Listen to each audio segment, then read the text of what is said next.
भगवान श्री कृष्ण कहते हैं कि हद से ज्यादा सीधा साधा होना भी ठीक नहीं है, क्योंकि जंगल में सबसे पहले सीधे पेड़ को काटा जाता है और टेढ़े पेड़ को छोड़ दिया जाता है। मौन सबसे अच्छा उत्तर है किसी ऐसे व्यक्ति के लिए जो आपके शब्दों को महत्व नहीं देता। आज की मोटिवेशनल स्टोरी जो आपकी जिंदगी बदल देगी। एक राजा था जो अपनी प्रजा का बहुत ख्याल रखता था। वह अपनी प्रजा के बीच जाता और उनकी समस्याओं को सुनता था।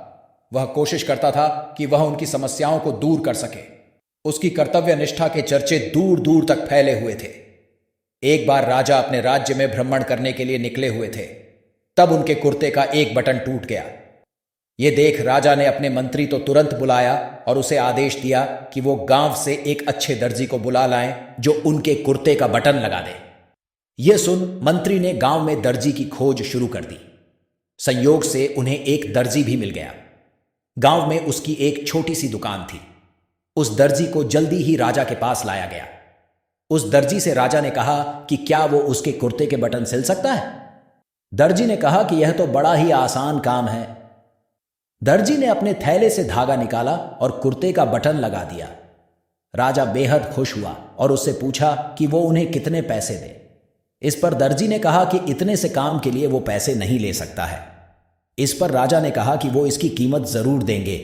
दर्जी ने सोचा कि उसने तो बस धागा ही लगाया है, तो उसके 2 रुपये मांग लेता हूं। फिर दर्जी ने सोचा कि कहीं राजा यह न सोचे कि इतने से काम के 2 रुपये तो गांव वालों से कितना पैसा लेता होगा यह। सब सोच समझकर दर्जी ने कहा कि वो अपनी इच्छा से जो भी देंगे वो ले लेगा। यह सुन राजा ने अपनी हैसियत के मुताबिक उसे 2 गांव देने का फैसला किया।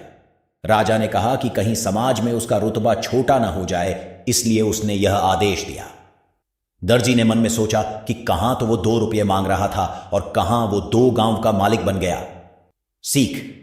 इस कहानी से हमें यह सीख मिलती है कि हम सभी अपनी क्षमता के अनुसार सोचते हैं, लेकिन भगवान हमें अपने हिसाब से सब कुछ देते हैं।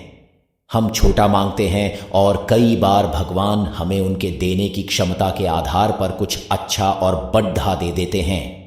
इसीलिए गीता में श्री कृष्ण ने भी कहा कि कर्म करो, फल की इच्छा मत करो, और यही इस कहानी का सार भी है।